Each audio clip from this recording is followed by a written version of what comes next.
Herzlich willkommen zurück zum Tag der Konrad-Adenauer-Stiftung. Seit 13 Uhr senden wir hier aus Una muy Berlin. cordial bienvenida y de regreso aquí a la Fundación Konrad Adenauer. Estamos transmitiendo desde la 1 de la tarde. Los acompañamos por los temas de seguridad, etcétera. Estuvimos en Karlsruhe, Singapur y Berlín. Bueno, somos becarios de la casa y por lo tanto conocemos bastante bien a la fundación, pero para mí ha sido muy interesante ver la gran variedad de temas que vincula a la Fundación Konrad Adenauer. Ahora empezamos el programa nocturno y nos alegramos de una discusión interesante con Armin Laschet y el catedrático Amin Nasir, moderado de Mariam Lau. Pero damos la palabra al presidente de la Fundación Konrad Adenauer, el catedrático Norbert Lammers. Muy buenas noches, señoras y señores. Yo también quiero darles una muy cordial bienvenida desde la Academia de la Fundación Konrad Adenauer con sede en Berlín.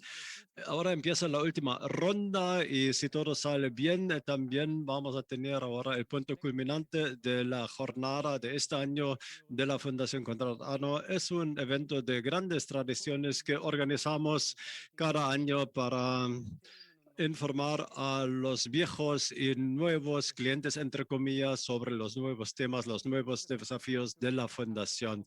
En el pasado, estos eventos se llamaban los días de las puertas abiertas, un término que tuvimos que reemplazar el año pasado porque desgraciadamente en tiempos de corona más bien tenemos puertas cerradas, más bien cerradas que abiertas, y por lo tanto quisiera aprovechar la oportunidad, también es la única oportunidad que tengo para dar las gracias a todos los colaboradores, a ustedes dos como ejemplo. Muchas gracias por la preparación de este día, gracias por la oferta digital que organizaron para transmitir estos temas, proyectos, iniciativas, y a todos ustedes que nos están siguiendo desde las pantallas, los monitores.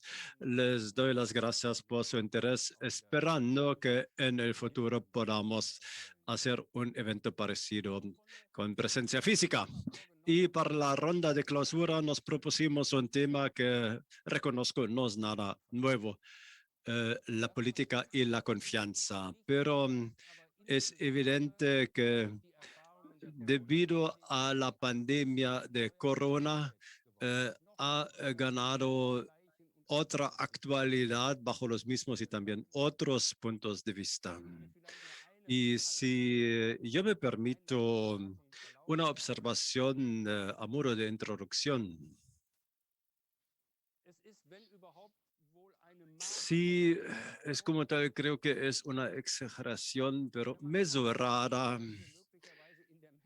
diciendo que a lo mejor en la historia de la humanidad nunca antes dependíamos de una confianza recíproca como lo estamos hoy en día, porque para todas las eras anteriores de la historia de la humanidad, nadie podría afirmar que la gente tenía que organizar la mayor parte de sus desarrollos cotidianos bajo propia competencia. Es que hoy vivimos en sociedades y hay cada vez más gente que por su propia competencia y por su propio rendimiento puede dirigir su propia vida cotidiana, y por lo tanto esta gente confía en que las cosas funcionen. Desde la apertura del grifo antes de ducharse hasta programar el despertador digital por la noche y la mayoría de lo que pasa durante el día, pues ahí se confía en la funcionalidad de las condiciones marco, cuyas funciones por regla general ni siquiera se podría explicar o menos crear de sus propios recursos, de sus propios experiencias. Y la condición previa para ello es tener confianza en lo que se encuentra.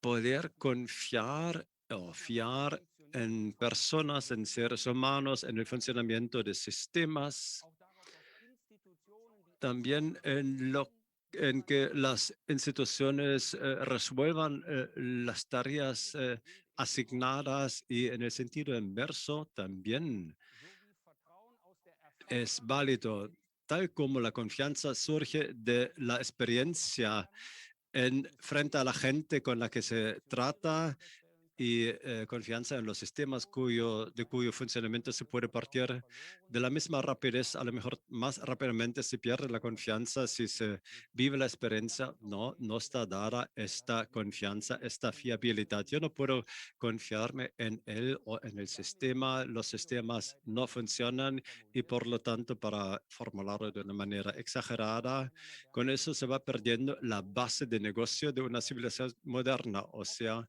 una confianza básica recíproca. Si esto realmente es así, lo vamos a abordar hoy por la noche con dos interlocutores bien diferentes, pero muy competentes. El primer ministro de Rheinland-Norte-Westfalia, presidente de la CDU, Armin Laschet, y la profesora, la catedrática Nas Lassé, un eh, sociólogo de Múnich, y él pues es un seguidor de la Fundación Adenauer, también sigue críticamente las actividades de la Fundación y naturalmente los dos tienen otro acceso, otro enfoque al tema, la confianza, la pérdida de la confianza en nuestra sociedad y el papel que ahí puede jugar, seguramente no exclusivamente puede jugar la política. Doy las gracias a Mariam Lau, que va a moderar esta ronda de debate. No es la primera vez, tampoco la última vez que dirige, que modera esta ronda. Y le doy la palabra para dirigir esta última parte del día de la Fundación Konrad Adenauer. Muchas gracias, señor Lammert. Nuestra sociedad son tan libres como nunca antes y a pesar de ser cada vez más gente que pierde la confianza en las instituciones democráticas. Hay mucha gente que dice que la respuesta adecuada sería más transparencia, más participación. Yo no estoy tan segura, pero pienso que el primer ministro del Norte de Westfalia, el presidente de la CDU, nos va a indicar el camino y después aquí en esta ronda vamos a digerir estas cuestiones y después ustedes también tendrán la posibilidad de hacer un aporte con sus preguntas. Señor Laschet, tiene la palabra. Muchas gracias, señora Lau, Aminacé, Norbert Lammert. La política y la confianza. Esto es una pareja inseparable de términos, por lo menos en una democracia, tal vez aún más en una democracia representativa que como la democracia alemana. La democracia vive de la confianza. No es una confianza incondicional, pero de todos modos bien fundamental. La confianza en personas, en los políticos, en las políticas, confianza en las instituciones y en procesos, en reglas. Y estas reglas son válidas para todos. De la misma manera, estas reglas están estipuladas en la ley fundamental, después se desprenden en muchas leyes y también en tiempos de una pandemia, los derechos y las reglas fundamentales de la ley fundamental tienen que valer, tienen que ser vigentes, no están suspendidos estos derechos. También la ley fundamental tenía vigencia durante los últimos 18 meses, pero se aplicó bajo condiciones bien específicas de una crisis. Durante la pandemia vivimos qué tan rápido y qué tan fuerte puede cambiar la confianza. Nunca tuvimos un tiempo, Robert Lamo lo mencionó, nunca vivimos un tiempo en el que la gente sentía en la vida cotidiana el impacto de la política. Y no solamente algunos grupos que fueron afectados por una determinada ley, sino todos los habitantes, todos los 81 millones de habitantes que viven en Alemania. Todos sintieron medidas del Estado, medidas de la política, lo vieron a carne propia, en la propia vida. Los ciudadanos, las ciudadanas siguieron las conferencias de prensa después de las reuniones de los primeros ministros. En el futuro tal vez no lo van a hacer tan frecuentemente para saber si su hijo puede acudir a la escuela el día siguiente, si la gente puede ir a la oficina, si se puede abrir la tienda, el negocio, o si puede planificar sus vacaciones, o al fin y al cabo, finalmente podían salir de la casa. O sea, finalmente la política ya no fue nada abstracto en la Berlín lejana o en Bruselas lejana, sino algo que incidió en la vida cotidiana y en los primeros meses de la pandemia creció también la confianza en los gobernantes, en el gobierno federal, en los gobiernos de los estados federados, en los gestores de la crisis. Y si bien había limitaciones marcadas en las libertades personales, se aceptó estas decisiones. Y después de algunas semanas vivimos el efecto de que se podía anular, suspender la mayoría de estas medidas y los ciudadanos, las ciudadanas vivieron bueno, o se dieron cuenta, nuestra democracia funciona. Nuestra democracia nos llevó bien por esta crisis. Pido disculpa por la tos, pero naturalmente había también opiniones críticas en esta fase. Y en la segunda y la tercera ola, las cosas habían cambiado, estaban distintas porque se había perdido la confianza, había bajado la confianza, había errores artesanales, se tomó decisiones que después fueron corregidas, los procesos no funcionaron tan bien como al comienzo y eso también es parte de la democracia, la autocorrectura, la autocorrección.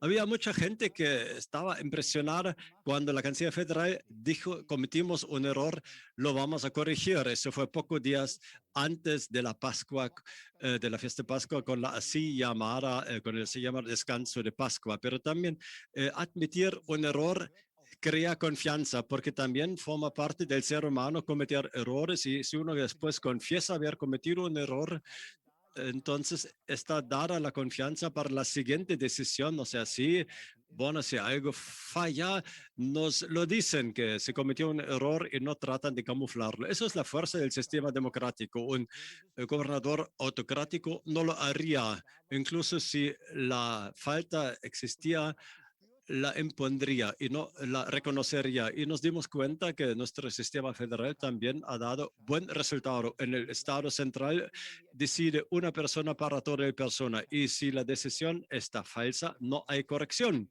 El federalismo tenía la posibilidad de que la federación y los estados federados, a veces en procesos muy complejos en los que se podía asistir personalmente, finalmente llegó a una decisión y muchas ideas de cómo reaccionar en la crisis fueron ideas desarrolladas por los alcaldes mayores de Tübingen, de Rostock, de muchas localidades en el país.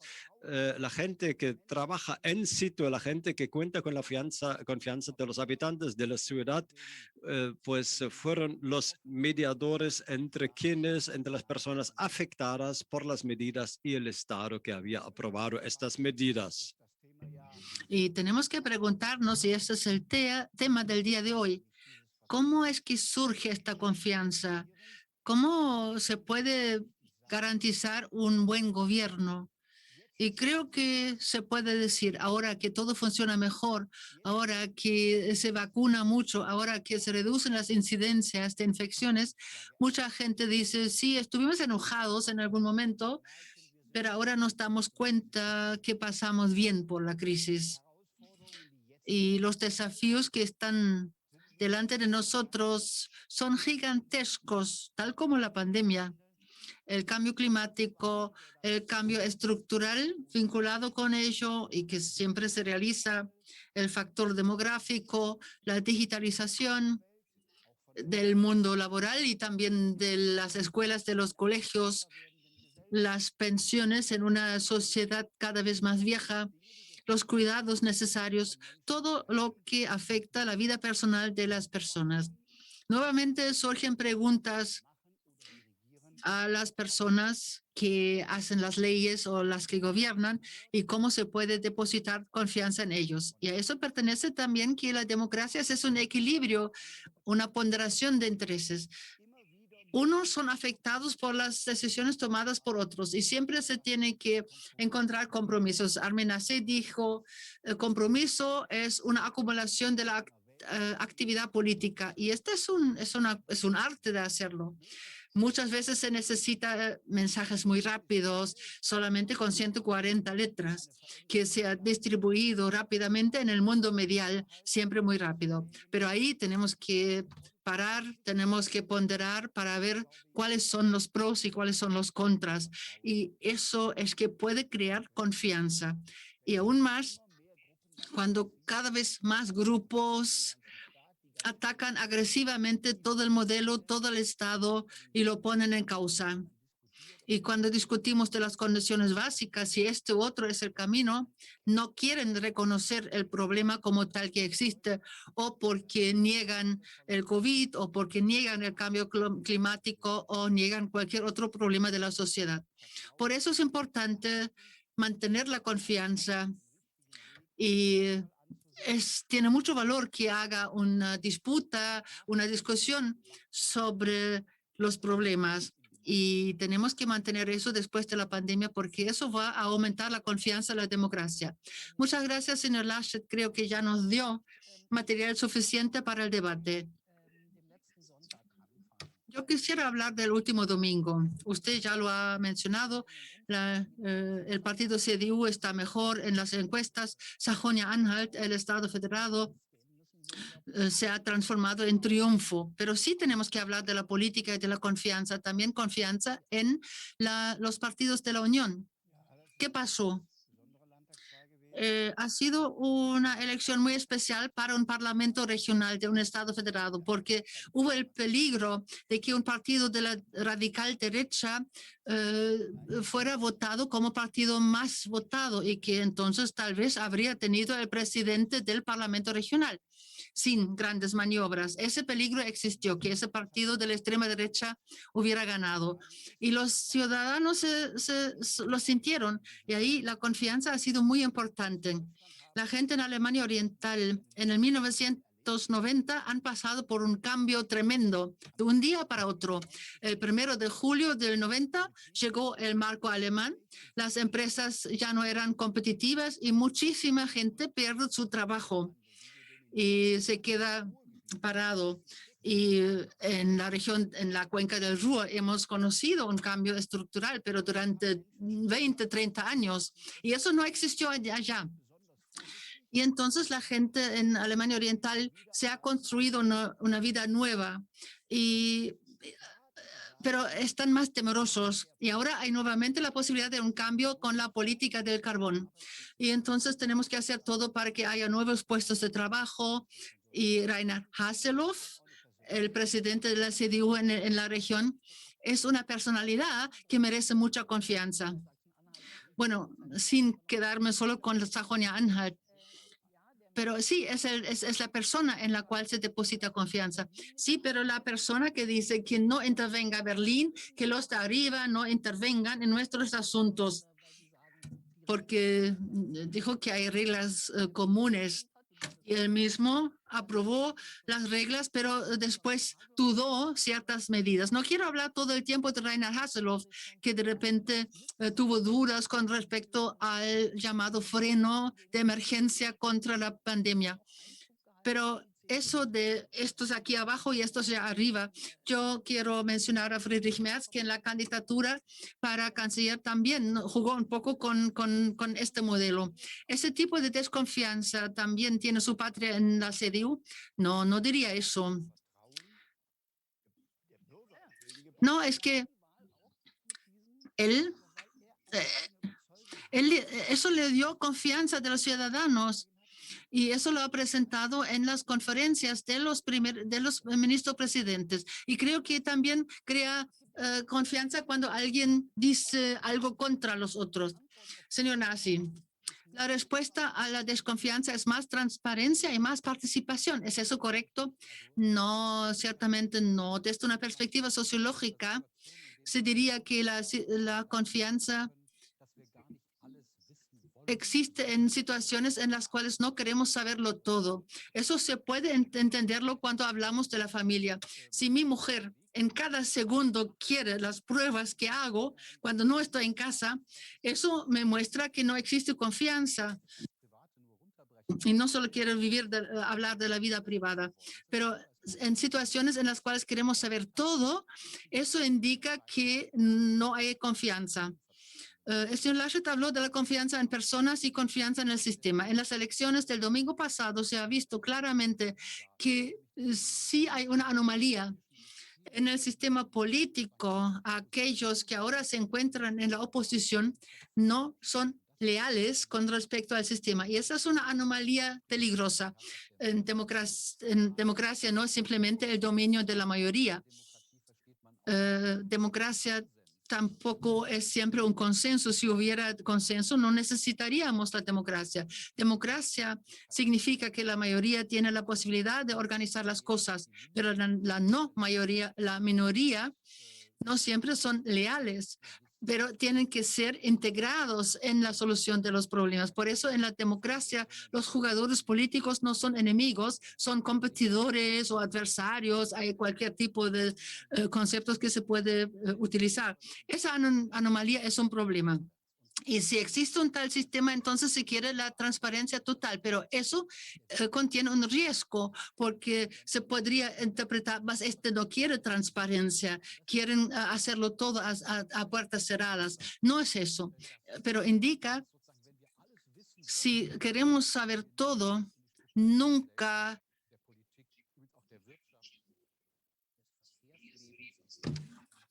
podríamos resolver los problemas de la economía, de la política, de la vida. Y bueno, yo fui de tren, por ejemplo, y yo tuve total confianza que allá en la locomotora no hay un político, ni sociólogo, ni otra persona, sino realmente un maquinista. Aquí en los últimos días por la mañana cada uno ha visto cuáles son las incidencias y muchos no sabían qué significaba y después hay gente inteligente que dice tal vez no signifique tanto, pero el otro dice aquello que uno dice tal vez no sea correcto y entonces hay cada vez más expertos, cada uno tiene su opinión y ahí se pierde la confianza y creo que aquellos que no estuvieron de acuerdo pusieron en causa las preguntas. Señor Laschet, ¿cuánta participación, cuánta transparencia se quiere en las elecciones dentro del partido? Cuando se trató de su candidatura de la Unión Social Cristiana, hubo muchas voces que dijeron que lo decida la base. ¿Qué dice usted? Cuanto más transparencia, tanto más confianza, porque en su caso el partido ha decidido, dijo los organismos representativos lo deciden. Transparencia y representación son dos cosas. Los vías en las cuales se toman decisiones, los argumentos pro y contra, eso todo tiene que ser transparente. La pregunta, ¿cómo se llega a las decisiones? Es una cuestión de principios. La democracia en la República Federal de Alemania a partir de 1949 se ha fortalecido porque se ha tratado siempre de una democracia representativa. El pueblo elige a sus diputados y no directamente al canciller federal, sino al diputado. Y después del Parlamento Federal alemán se elige el presidente federal. El sistema presidial es diferente, se elige a una persona. Tampoco tiene que ser malo, pero Alemania ha tenido otro modelo y siempre ha sido bueno para nosotros. Y eso se refiere también a los partidos. El presidente del partido es elegido por 1,001 delegados y estos, de acuerdo con una clave, son enviados, son delegados por su organización municipal y distrital. Con eso, todas las regiones de Alemania son representadas en esta reunión. Y también es posible llegar al consenso en la dirección, por ejemplo, o cuando discuto sobre el seguro de atenciones médicas. Cada grupo en el partido tiene diferentes ideas y no puedo resolver el conflicto con la base. tenemos que hablar con los expertos de la Organización de Pequeñas y Medianas Empresas, con especialistas del sistema de pensiones, etcétera. Así trabaja también el Parlamento y también el Parlamento Europeo. Allá encuentran mayorías por arriba de los límites de los grupos parlamentarios, siempre para encontrar un consenso. Y el Parlamento Federal Alemán hace la misma cosa, trata de encontrar consenso. Por eso creo que la democracia representativa es la mejor solución y no una democracia que se base en ánimos. Entonces, es a favor del sistema de liderazgo. En la pandemia hubo dos lados. Usted ha exigido tener en cuenta también otros aspectos y no solamente los especialistas de virología, sino que también se tiene que escuchar a los sociólogos, etcétera. Y Markus Söder, su adversario, apostar más en el liderazgo, diciendo, ahí vamos. Eso suena un poco diferente en comparación con aquello que ha dicho. No suena diferente. La primera cuestión, si se toma decisiones de acuerdo con las encuestas o los ánimos en la base, o se toma decisiones cuando se considera que son correctas y entonces se tiene que convencer a la mayoría. Es una cuestión central de la política en la historia de la posguerra en Alemania.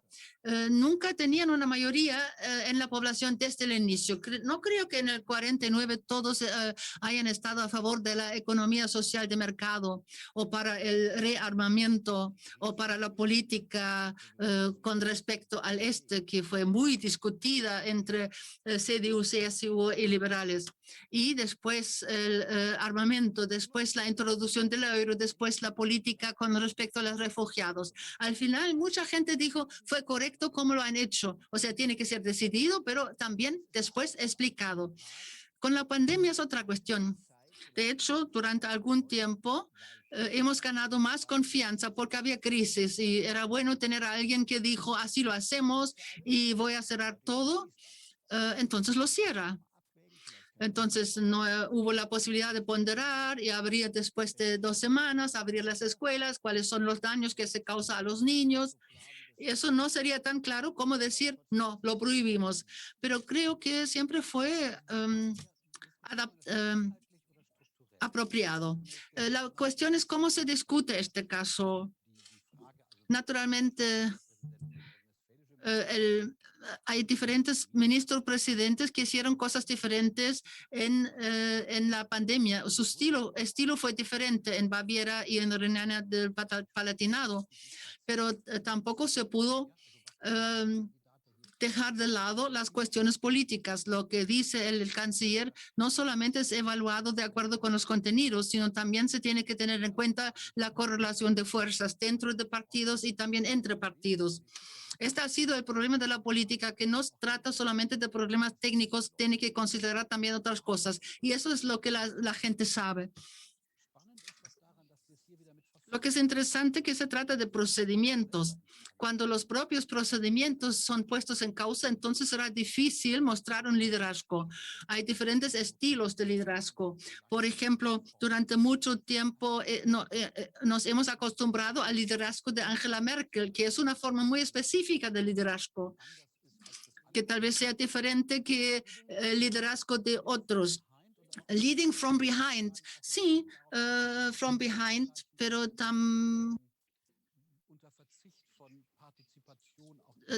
tampoco se ha renunciado a la participación. Siempre había personas que que podían decir sus opiniones.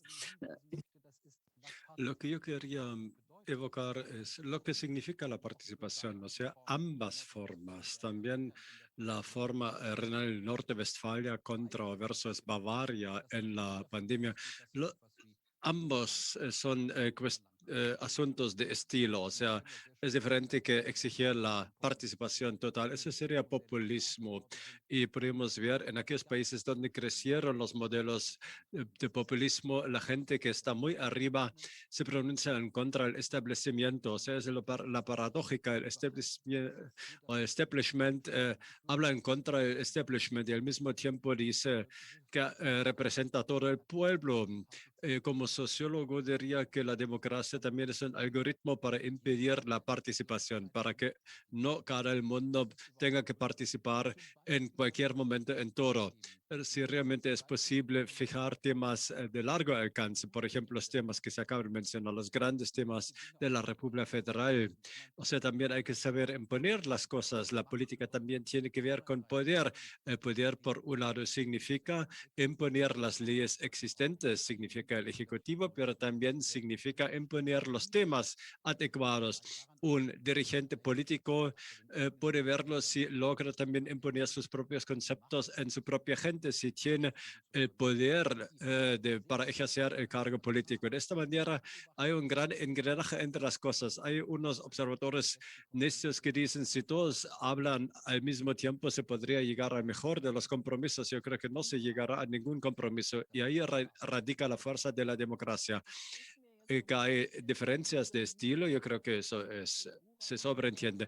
Eso me parece demasiado cómodo. Si veo la CDU y si veo la cifra, el número de la gente que exige tanto más liderazgo, pero al mismo tiempo también representa la confianza frente a los de arriba, a la presidencia del partido. Yo creo que ahí hay más tensiones de lo que suena aquí, pero para ello están los partidos. Los partidos tienen una función civilizadora, porque como grandes organizaciones están en condiciones de aglutinar estas cosas de alguna manera. Eso se ha hecho más complicado hoy en día porque ya no tenemos conflictos tan transparentes. Hay otras grandes organizaciones en la sociedad que saben hacerlo también, o sea, las iglesias tenían también un gran impacto para domesticar las civilizaciones y eso es hoy en día es mucho más complejo. Yo diría en muchos partidos, a lo mejor en todos los partidos, en la Unión, en la CDU también hay que decir que después de 16 años de una forma muy continua de gobernar, ahora también hay la posibilidad de que se presenten otras líneas de conflicto que también se presentan y a veces se trata de más de cuestiones de estilo. Sí, yo también lo veo así, pero los conflictos internos de un partido están para ello, para litigarlo, para resolverlo. O sea, no se podría reprochar a la Unión que esto no se hiciera, que eso no se mostrara. Esto se hizo visible, pero no se solucionó todavía. ¿Qué todavía no se solucionó? Preguntó Lashek. Estas tensiones, si se reconoce la representancia, yo creo que eso está resuelto. Han sido unas semanas fatigosas, unos días fatigosos, fueron 8 a 10 días, o sea, fueron 8 a 10 días duros de una cuestión que reviste una alta relevancia que no se presenta si tenemos un canciller federal que continúa, o sea, esto no fue ningún tema durante los 16 años de Angela Merkel, casi no durante los 16 años de Helmut Kohl. Una vez había el intento de reemplazarlo como canciller federal, pero el momento de que la CDU y la CSU tengan que ponerse de acuerdo se presenta cuando empieza un capítulo nuevo. Y aquí siempre había combates, o sea, con Edmund Schroeder y Angela Merkel, Franz Josef Strauß, Helmut Kohl. Eso no fue pura vida armoniosa. Pero la pregunta si eso está resuelto, yo encuentro, bueno, ahora estamos en el mes de junio, esta decisión se tomó a fines del mes de abril y ver cómo cambió el estado de ánimo en Berlín, la mirada hacia los verdes, o sea, un partido casi impatible con una canciller federal ya en funciones y después de pocas semanas se encuentra en otro clima político. Y lo digo sin malicia, la categoría no debe ser cómo es el estado de ánimo actual, sino la categoría es que ahora también hay muchos que apoyan las decisiones aprobadas en aquel entonces. Usted acaba de enumerar los grandes desafíos de Alemania, la política oriental, la implementación del euro. Ahora afrontamos el siguiente gran cambio, o sea, el cambio climático que tenemos sobre la mesa. Yo diría que los verdes actualmente son el único partido que dice claramente su vida tendrá que cambiar radicalmente. Yo tengo la impresión de que la Unión también lo firmó. Pero lo que significa eso, o sea, hasta ahora la Unión todavía transmite la sugestión, pueden seguir circulando el coche, comiendo carne, volar, igual que antes lo hacemos todo con hidrógeno. Usted no trata de evitar, o sea, yo más bien confío en los políticos si realmente están dispuestos a caer en desgracia y a presentar las exigencias a la gente. Antes se dijo hay que estrechar el cinturón.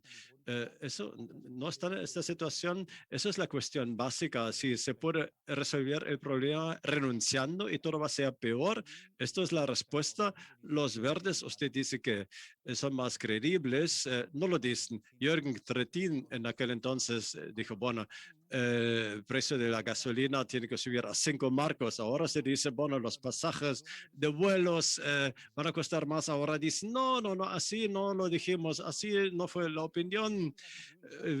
Los verdes no lo dicen, o sea, el programa está muy dulce, o sea, muy plano, porque también saben que tendrán que vivir de otra manera, ya no volar, ya no comer carne, eso tampoco ayuda a los verdes. Estoy hablando de los verdes. Después viene la siguiente pregunta, ¿esto realmente es necesario? ¿O se tiene un concepto de la sociedad que es el mío, que logramos estos objetivos mediante la ciencia, la investigación, la tecnología, la innovación, o sea, móviles en el futuro también mover, desplazarnos rápidamente de A a B y cumpliendo a la vez los objetivos climáticos. Yo no comparto esta tesis que esto solo se logra mediante las renuncias y drama y luto. Podemos pelearnos o discutirlo, o sea, hay colegas en el diario Zeit que tienen otra visión y discutimos y entonces dijimos, bueno, que lo digan, entonces ya no circulan coches en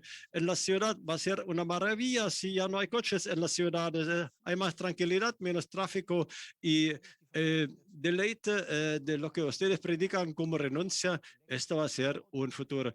Pero si esto no es así, se dice, bueno, un coche con tracción eléctrica que recorre la ciudad, que ya no tiene emisiones, que ya no produce ruido, eso también es una solución. Entonces ahí también puede haber un disenso. Sí, es un problema tan complejo, o sea, las dos cosas son correctas y son falsas, o sea, vendrá este desafío, o sea, ya está, habrá que tomar esta decisión ya por temas de la política global. O sea, no podemos esquivar esta cuestión. Yo creo que en la democracia no estamos en condiciones de oponernos a los intereses cotidianos de la población. Yo tampoco creo en el concepto protestante de la renuncia, que las cosas solo son buenas si duelen.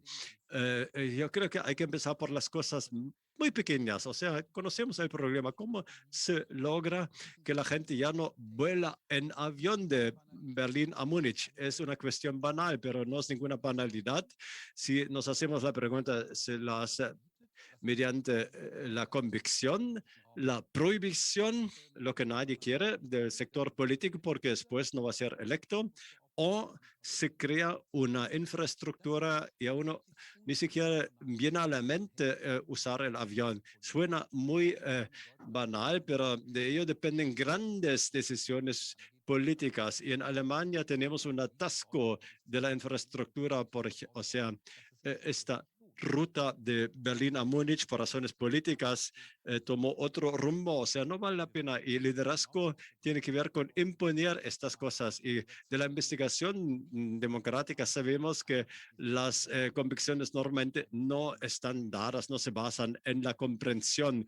Eso de la comprensión es un asunto de los académicos que dicen, bueno, les explicamos cómo hay que hacerlo y después ustedes lo van a hacer, sino lograrlo es algo que hay que integrar en la vida cotidiana. En los años de 1970, estos años funcionaron porque se necesitaba el ascenso social por razones económicas y ese trastorno afectó conceptos de vida, pero al mismo tiempo se creó condiciones marco que posibilitaron este ascenso social y profesional, y crear estas condiciones marco es la alternativa. La alternativa no es hacerlo o no hacerlo, renunciar o no. Necesitamos soluciones más inteligentes. O sea, lo digo más allá de todos los límites políticos. Yo creo que independientemente de las formas políticas que se quiere imponer actualmente, lo que nos falta actualmente son los conflictos clásicos. Políticos. Si vemos los viejos antípodos, ya no podemos solucionar los conflictos o de manera conservadora o socialdemócrata, y tampoco conservadora o verde, porque las superposiciones son demasiado grandes, y eso se dirige a la dirección de las personas actuantes. Hay que crear conceptos con los que se genera confianza, y confianza se genera creando circunstancias en las que se puede vivir. Y esto no es el único tema que tenemos. Vamos a tener el tema de la digitalización, lo tenemos que tratar mucho más rápido que de lo que se hace actualmente en Alemania o en China. O sea, otros jugadores políticos nos llevan una gran ventaja, y tenemos el problema demográfico en toda Europa. Eso va a ser también un gran tema. Y las soluciones tendrán que ser de largo alcance, no son soluciones sexy, o sea, diciendo, les ofrezco algo y verán el resultado en agosto próximo. Necesitamos también la confianza de poder arreglar las cosas en el trasfondo. Eso es liderazgo, y ahí estamos inmersos en historias muy complicadas. Cómo darle a la gente el espirulato, si bien las sociedades volátiles no tienen este respiro largo. Bueno, y entonces, ¿cómo es la confianza de la política hacia los ciudadanos durante la pandemia? A menudo hubo la discusión, bueno, ya no lo podemos exigir a la gente, pero las encuestas decían que la mayoría de la gente o estaba de acuerdo con estas medidas, o hasta incluso exigían medidas más duras. ¿De dónde viene este miedo un poco extraño al pueblo? Voy a responder en dos partes. Una parte para Armin Nasehi, o sea, los retos del cambio climático ya no nos dejan tanto tiempo. Y hay algunos que desprenden de eso, no partidos, sino pensadores. Las medidas de la pandemia de corona las necesitamos también para el cambio climático. Y después con eso cuestionan los procesos democráticos, demasiado lentos, demasiado exigentes. Debate, intermediación, conferencia de los primeros ministros. Necesitamos esta decisión autoritaria porque el destino del mundo está en juego. Si lo exageramos, eso es un peligro potencial también para la democracia tal como la conocemos. O sea, tengo la ambición de lograrlo con los argumentos de nuestra democracia, crear esta confianza. En la pandemia no fue de manera diferente. China logró vencer más rápidamente el virus con un sistema autoritario, con la observación, con el scoring social, si todo el mundo pone la mascarilla o no. Eso no es nuestro modelo libertario. Y ahora con nuestro modelo tenemos que mostrar que podemos combatir tanto la pandemia como el cambio climático. Y la segunda parte tiene que ver, bueno, si la mayoría está a favor o en contra. Es que tenemos un consejo de expertos, y ahí tenemos un psicólogo, y él a su vez analizó a los alemanes, y nos damos cuenta que la gente está afectada de manera diferente. Hay una parte de la gente que trabaja en el sector público, en la radio de derecho público, que dice, bueno, pero este es un tiempo maravilloso, la vida está mucho más lenta, estoy más en casa, veo más a mis hijos, pude trabajar en el jardín, en los supermercados de construcción, pues se podía comprar cosas, tuve tiempo para leer un libro. Esta es una parte. La otra parte de la sociedad tenía miedos por su existencia. Los artistas, los que trabajaban en ferias, las tiendas cerradas, y se les han pagado miles de millones, pero quedan daños. Y tomar decisiones en este caso fue muy difícil en la pandemia. Usted lo ha descrito como una competencia entre Múnich y Düsseldorf. A mi juicio nunca existió esta competencia. Yo tuve otra opinión y no pensé en competencia o esa cosa de la presidencia del partido. Eso no me ha interesado en este mes. Yo sabía que mi posición no era muy popular, pero pensé que era correcta, pero siempre hablaron nuevamente, él dice esto, el otro dice otra cosa, y siempre nos interpretaron. Pero tenemos que poder discutir temas sin pensar que cada frase que esta persona dice es solamente una táctica. Bueno, si me permite, mi tesis no fue que así era. No, lo hizo como ejemplo. No te queda nada para hacer. Es un desafío de la política, pero tampoco es falso. Lo que pienso que es interesante en este ejemplo que hay nuevas formas de organización de control. Nosotros hemos discutido mucho sobre la pregunta ¿qué significa encontrar formas de abertura que son adecuadas a la pandemia o a la situación de riesgo? Éramos los primeros que elaboramos un concepto para eso. Y eso tiene que ver con la pregunta que usted hizo. Cuando ya existe un tal concepto al cual pertenecía un plan de fases de 4 semanas, que necesitaba 4 semanas para hacer una cosa después de otra, y la sociedad aceleró el motor para hacer otra cosa. Y no se trataba tanto de la confianza de los ciudadanos. Era la cuestión cómo controlar esta situación. Los académicos somos excelentes, tomar un papelito para escribir quién hace qué en qué momento. Pero la dinámica, el dinamismo social es completamente diferente. Es una respuesta abstracta de un sociólogo, pero no creo que la alternativa sea un gobierno dictatorial. Al comienzo muchos dijeron, bueno, el Ejecutivo puede hacerlo si lo quiere, pero para mí esa frase fue una amenaza porque habría sido el final de la libertad. Pero por otro lado, tampoco se puede decir que no se puede hacer nada porque la gente no se deja controlar. Eso tampoco es posible, pero un control inteligente, esa es la cuestión. Y sé que para un académico es fácil decirlo, pero hacerlo en la práctica, esto es difícil. Para eso necesitamos conceptos. Y hemos tenido varias tentativas de hacerlo y hubo cosas positivas porque también contamos con la necesidad de tener confianza en los actores, pero a veces también ha sido más difícil. Yo me di cuenta de un cambio en ese tiempo.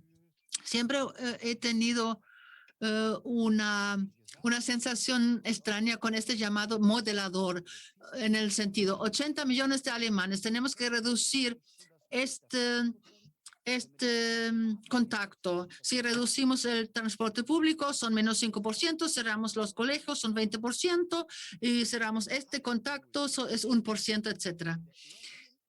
En la primera ola ha funcionado, un poco también en la segunda ola, pero los propios modeladores me dicen que no ha funcionado en la tercera ola porque el comportamiento de la gente ya ha sido diferente.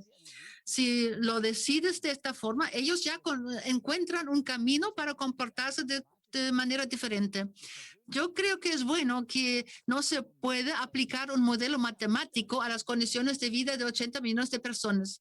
Sí, la política en la Pascua ha pensado, uy, estamos con problemas, y después la señora canciller dijo que tiene que reflectirlo, y después los modeladores estaban equivocados. Se comportaron de forma más cautelosa y así se redujeron los números. No, pero se tiene que conocer la vida de la gente. Rainer Haseloff me lo contó. Ellos habían abiertas las escuelas en el sur de Sajonia-Anhalt. Hicieron pruebas 3 veces por semana y ahora decidieron cerrar la escuela. Entonces parecía ser una medida dura, pero tampoco hay pruebas ahora. Pero los niños se encuentran en encuentros privados porque son niños y el peligro de mayores incidencias era mucho más grande que dejar abierta la escuela. Así no cuenta el modelador. Menos contactos en la escuela, entonces se reduce la incidencia. Pero el comportamiento privado de las personas no es mensurable. Sí, bueno, creo que era bueno su existencia porque era necesario calcular cómo podemos reducir los contactos donde pasa alguna cosa. Bueno, pero para finalizarlo, porque ya tenemos que terminar, hemos hablado de la confianza de la política, no, de los electores en la política, la confianza de la política en los ciudadanos. Y ahora, brevemente, queremos hablar de la confianza de uno para el otro. Robert Putnam, el que dice que cuanto más diversa la sociedad, tanto menor la confianza. ¿Eso es correcto? Putnam se refirió, ¿cómo decir?, a los conflictos típicamente norteamericanos. La sociedad americana, por un lado, es muy homogénea en lo que se refiere a la idea de la democracia, pero muy diversa con respecto a la actitud de diferentes grupos. Eso no se puede comparar con nuestra situación. ¿Qué significa diversidad? Esa es la cuestión. Hablamos de nuestro tipo de diversidad y a veces hablamos mal, peor de lo que es. Y somos una sociedad de inmigración. Siempre éramos contra eso, pero lo somos. Y ahora estamos asombrados porque la gente en la segunda, tercera, casi cuarta generación aparecen en la sociedad. Yo soy adepto de las tesis de Aladdin El-Falali, que ha hablado de un paradójico de integración, que ahora hay más conflictos en el público porque los hijos y nietos de emigrantes llegaron al topo de la sociedad. Y de ellos se puede hacer algo. Aladdin lo ha realizado en Renania del Norte-Westfalia, en la administración y en el sector político. No se trata de diversidad o no diversidad. Se trata de la pregunta si se encuentran formas de tratar de esta diversidad. Yo siempre doy un ejemplo que nos espera de una perspectiva autóctona. Si uno se imagina que en la generación de mis padres, creo que somos más o menos de la misma edad, hubo una división confesional, como también una división en diferentes conflictos de diversidad. Mis estudiantes hoy ya no saben si eran protestantes o católicos. Estoy exagerando un poco, pero eso ya no juega ningún papel.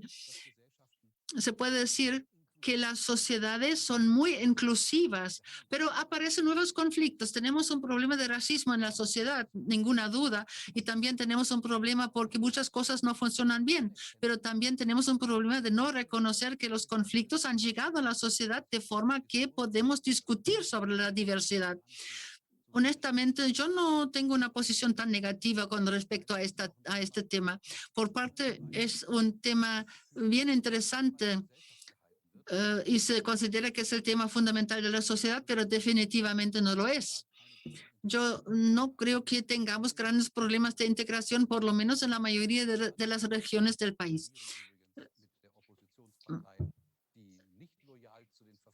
Tal vez hay algunas regiones que están en correlación con el partido que no es nada democrático, el partido de derecha. Pero son regiones en las cuales hay poca experiencia con este desarrollo. Y también el antisemitismo es más representado en estas regiones de menos experiencia democrática. Entonces, señor Nassi, eso nos lleva a una pregunta en Instagram. ¿Cómo puede integrar más mujeres o inmigrantes o jóvenes para garantizar la participación en el partido?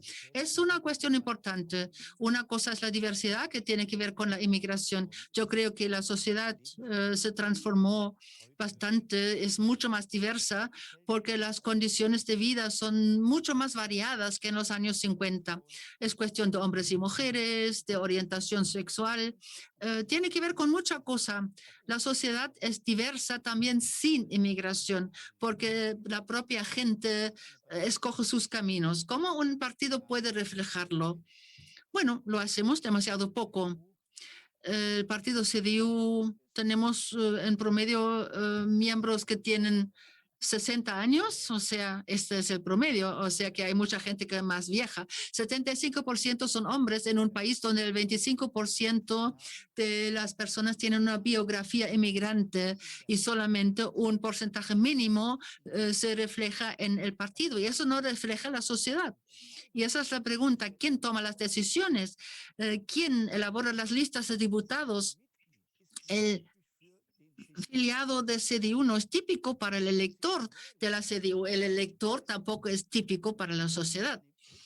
Pero si queremos construir un puente hacia la sociedad para ganar la mayoría, tenemos que tener una vista más amplia y no solamente ver a los filiados que son organizados de forma como es.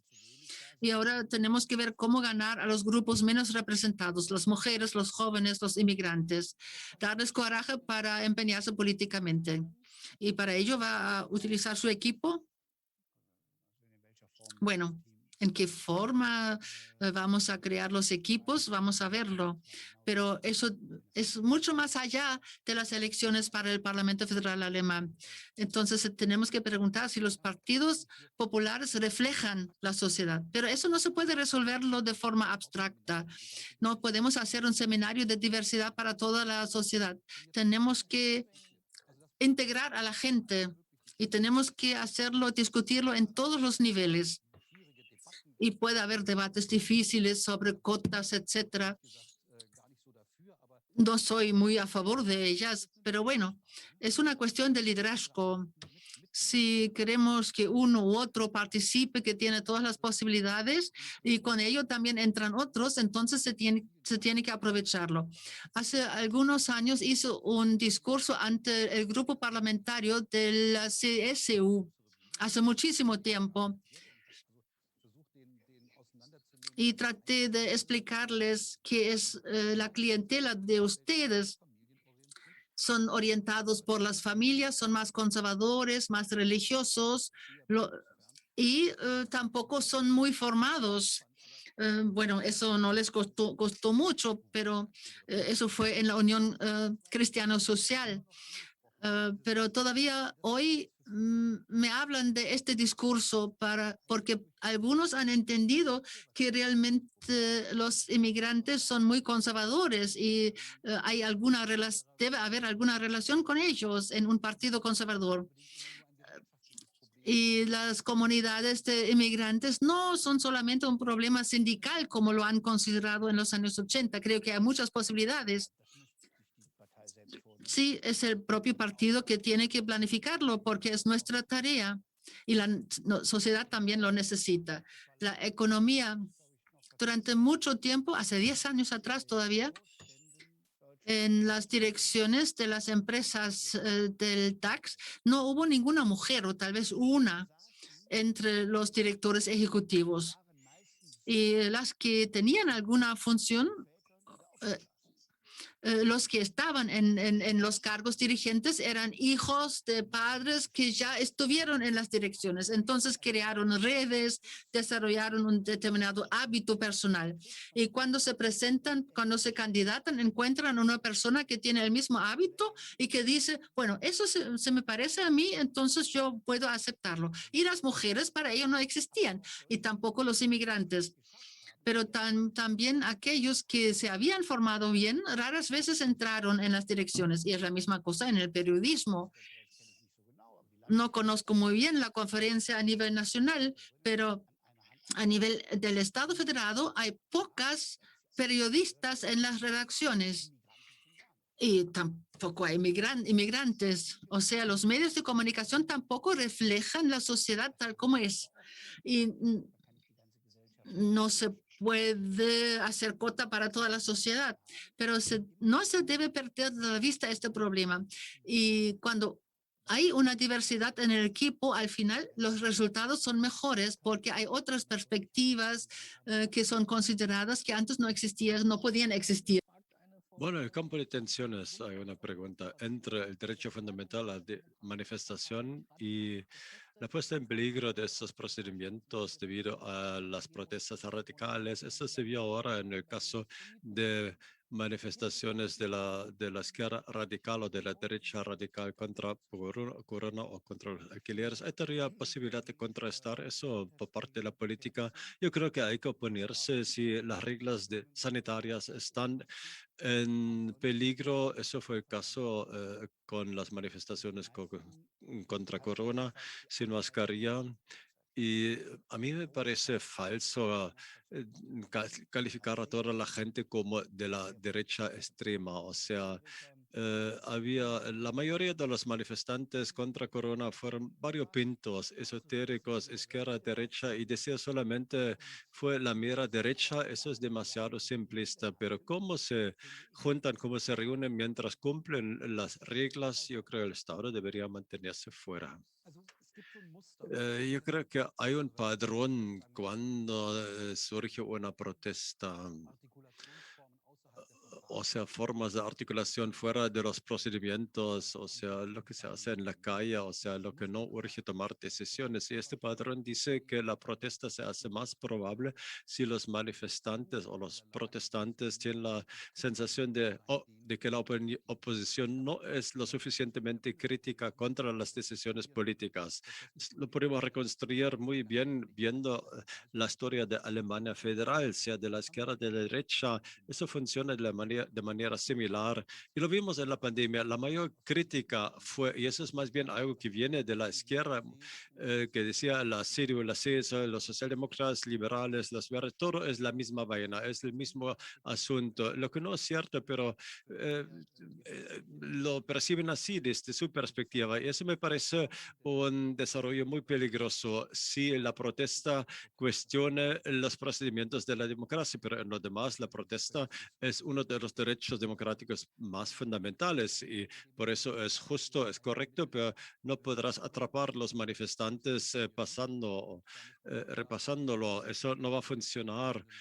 Y creo que muchos de los protestantes en ciertos aspectos se encontraron ahí donde no querían estar, pero los pensadores transversales, quienes organizaron, tenían unos conceptos bien claros, apuntaron a las instituciones democráticas, a los procedimientos democráticos en Berlín. Hasta había una situación cuando decían somos más bien una asamblea constituyente. Estuvieron en la escalera ante el Reichstag, decían, nosotros somos una asamblea constituyente, casi entraron en el Reichstag, o sea, eso es más allá de todas las cuestiones imaginables y naturalmente el Estado tiene que oponerse con todos sus recursos porque hablamos de la confianza. Si perdemos la confianza en los procedimientos, vamos a tener un tremendo problema. Eso es lo que está ahora en Estados Unidos. Esto bajó un poco y no solo se trata de los conceptos políticos, sino se trata del tema de la legitimidad y de la legitimación de procedimientos democráticos. Una buena palabra de clausura y vamos bien, o sea, si la frase llega a tal final y si todo eso cuadra. Muchas gracias, señor Lachet, señor Nasreri. Muchas gracias por su interés y doy la palabra a los dos moderadores. Muchas gracias. Sí, esto fue el día de la Fundación Konrad Adenauer. Muchas gracias a todos los participantes, todos los invitados, a ustedes, queridos visitantes, televidentes. Si ustedes pasaron, olvidaron algo, si quieren volver a ver una determinada parte, se va a subir todo el programa y dentro de poco se podría verlo en la página CASE. Nos despedimos y les deseamos una muy buena noche. Y yo también. Chao.